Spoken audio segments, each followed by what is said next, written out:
अयोध्या में श्री राम मंदिर पर जगत गुरु राम भद्राचार्य इलाहाबाद कोर्ट में गवाही न देते तो आज राम मंदिर बन ही न पाता। भगवान राम के बैकुंठ धाम जाने के बाद पहला राम मंदिर कौशाम्बी के महाराज कुश और ऋषभदेव ने बनवाया था और दूसरी बार उजड़ चुकी अयोध्या में उज्जैन के महाराज विक्रमादित्य ने ईसा पूर्व में सरयू नदी के लक्ष्मण घाट पर 360 मंदिरों का निर्माण करवाया था। मुस्लिम आक्रमणकारी सलार मसूद ने श्री राम मंदिर को तीसरी बार ध्वस्त कर दिया था। मीर बाकी ने बाबर के कहने पर राम मंदिर को 21 मार्च 1528 को तोप से ध्वस्त कर दिया था। और श्री राम मंदिर पर क्या क्या विवाद रहा, ये संपूर्ण जानकारी देखेंगे।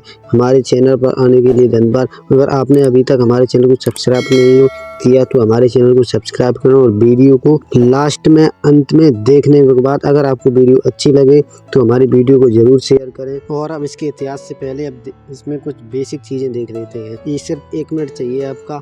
राम मंदिर में भगवान रामलला की प्राण प्रतिष्ठा की पहली वर्षगांठ पूरी हो गई है। अयोध्या में श्री राम मंदिर में रामलला की प्राण प्रतिष्ठा को इंग्लिश कैलेंडर के अनुसार 22 जनवरी को और हिंदू पंचांग के अनुसार 21 जनवरी को श्री राम मंदिर प्राण प्रतिष्ठा को 1 साल पूरा हो चुका है। रामलला की प्रतिमा कर्नाटक के कृष्णशिला से बनी है। इसे मैसूर के मूर्तिकार अरुण योगीराज ने बनाया है। रामलला की मूर्ति के लिए पत्थर निकालने वाले श्रीनिवास थे और श्रीनिवास ने बताया, मैंने चट्टान से भगवान राम के लिए 9 फीट 8 इंच और माता सीता के लिए 7 फीट 5 इंच और 4 फीट चौड़ी 2 शिलाएं काटी और इसके 2 महीने बाद भरत, लक्ष्मण और शत्रुघ्न की प्रतिमाएं बनाई गई।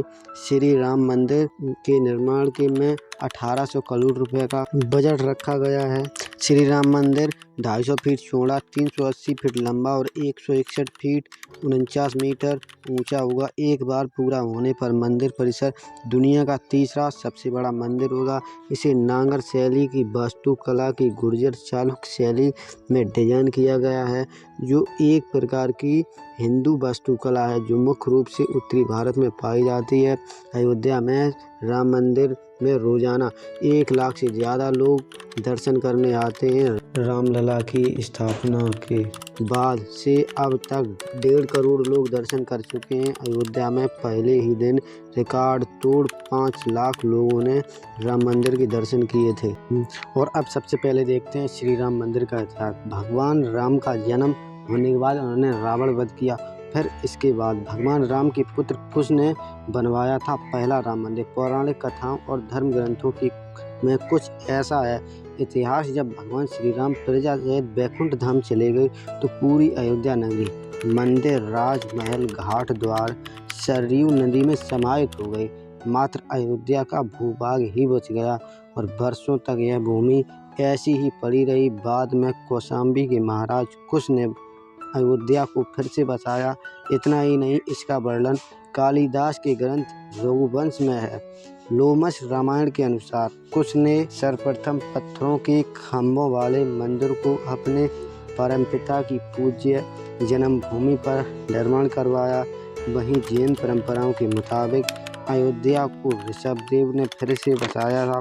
और फिर इतना ही नहीं, महाराज विक्रमादित्य ने भगवान राम का बहुत बड़ा राम मंदिर बनवाया था। भविष्य पुराण के अनुसार उज्जैन के महाराज विक्रमादित्य ने ईसा पूर्व में एक बार फिर से दूसरी बार उजड़ चुकी अयोध्या का निर्माण करवाया। धार्मिक ग्रंथों के अनुसार उन्होंने अयोध्या में सरयू नदी के लक्ष्मण घाट को आधार बनाकर 360 मंदिरों का निर्माण करवाया था। वे भगवान विष्णु की परम भक्त थे और इसलिए उन्होंने ही श्री राम जन्मभूमि पर एक भव्य मंदिर का निर्माण करवाया था। और फिर इसके बाद देखते हैं कि हिंदू पक्ष का क्या है दावा। हिंदू पक्ष का दावा है कि 1528 से पहले 1033 में मुस्लिम आक्रमणकारी सलार मसूद ने श्री राम जन्मभूमि को ध्वस्त कर दिया। इसके बाद मेहरवाल वंश के राजाओं द्वारा इस पवित्र मंदिर का फिर से निर्माण तीसरी बार करवाया गया। और फिर इसके बाद 1510 से 1511 में गुरु नानक देव जी ने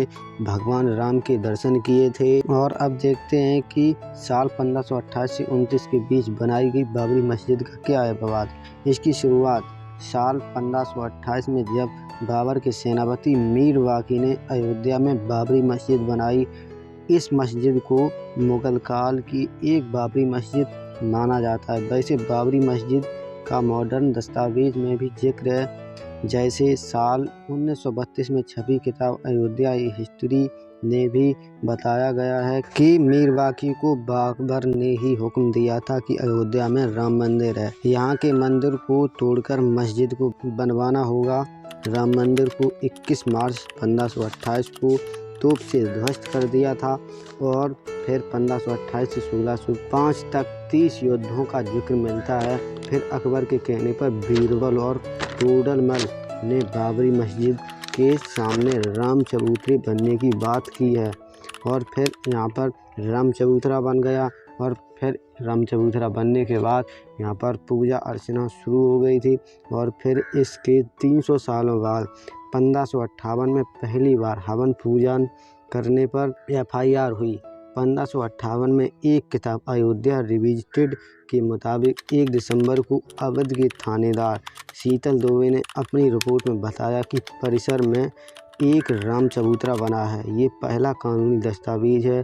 परिसर में राम के प्रतीक होने के उस समय अंग्रेजों का शासनकाल था। निर्णय यह हुआ कि हिंदू मंदिर के बाहर राम चबूतरा पर पूजा होगी और मुस्लिम भीतर पूजा करेंगे और तारों की एक बड़ी बाड़ खड़ी कर दी। और 1858 में हुई घटना के 27 साल बाद 1850 में राम जन्मभूमि के लिए लड़ाई अदालत पहुंची, जब निर्मोही अखाड़े में महंत रघुवरदास जी ने राम चबूतरे पर मंदिर बनाने की याचिका दायर की। फैजाबाद डिस्ट्रिक्ट मजिस्ट्रेट ने यह याचिका खारिज कर दी। तब फैजाबाद कोर्ट में रघुवरदास की याचिका गई थी। उस वक्त केस की सुनवाई कर रहे जज पंडित हरिकिशन ने यह याचिका को रद्द कर दिया और कहा कि पूजा अर्चना आप मंदिर में कर सकते हैं। और सबसे पहले साल 1936 में मुसलमानों को 2 समुदाय शिया और सुन्नी की लड़ाई हुई। दोनों ही बाबरी मस्जिद पर अपना हक जता रही थी। दोनों लड़ाई 10 साल तक खिंच गई। शिया समुदाय के दावों को खारिज कर दिया। फिर इसके बाद सन 1949 में बाबरी मस्जिद के अंदर भगवान राम की मूर्ति सामने आई। गोपाल सिंह विशारद नामक व्यक्ति ने देवता की पूजा करने के लिए फैजाबाद अदालत की याचिका दायर की। अयोध्या के निवासी हाशिम अंसारी ने अदालत में कोर्ट दरवाज़ा खटखटाया और कहा कि मूर्तियों को हटा दिया जाना चाहिए। उस समय तत्कालीन प्रधानमंत्री जवाहरलाल नेहरू ने संज्ञान लिया। महज 6 दिनों के अंदर ही बाबरी मस्जिद पर ताला लगा दिया गया। उस समय हिंदू पक्ष का दावा था कि रामलला की मूर्ति वहां फिरकट हुई है, लेकिन कोर्ट ने यह सारे दावे खारिज कर दिए। आज़ादी का पहला मुकदमा हिंदू महासभा के सदस्य गोपाल सिंह विशारद ने 16 जनवरी 1950 को अदालत में दायर किया था। इतना ही नहीं दोस्तों, बात 1984 की है, जब 8 अप्रैल 1984 को दिल्ली में संत महात्मा हिंदू नेताओं ने अयोध्या के श्री राम जन्मभूमि स्थल की मुक्ति और ताला खुलवाने को आंदोलन का फैसला किया। 1 फरवरी 1986 को फैजाबाद के जिला न्यायाधीश ने ताला खोलने का आदेश दिया। फैसले के खिलाफ इलाहाबाद उच्च न्यायालय की लखनऊ खंडपीठ ने दायर अपील खारिज कर दी। फिर इसके बाद बाबरी मस्जिद हटाए जाने के 2 दिन बाद दिसंबर 1992 को अयोध्या में कर्फ्यू लगा था। वकील हरिशंकर जैन ने उच्च न्यायालय की लखनऊ खंडपीठ में गुहार लगाई कि भगवान भूखे हैं, राम भोग की अनुमति दी जाए। करीब 25 दिन बाद 1 जनवरी 1993 को न्यायालय में हरिनाथ तिलहरी ने दर्शन पूजा की अनुमति दे दी और ऐसी छोटी छोटी लड़ाइयाँ चलती रहीं और अंत में जगतगुरु रामभद्राचार्य ने अयोध्या में राम मंदिर के निर्माण में अहम भूमिका निभाई थी।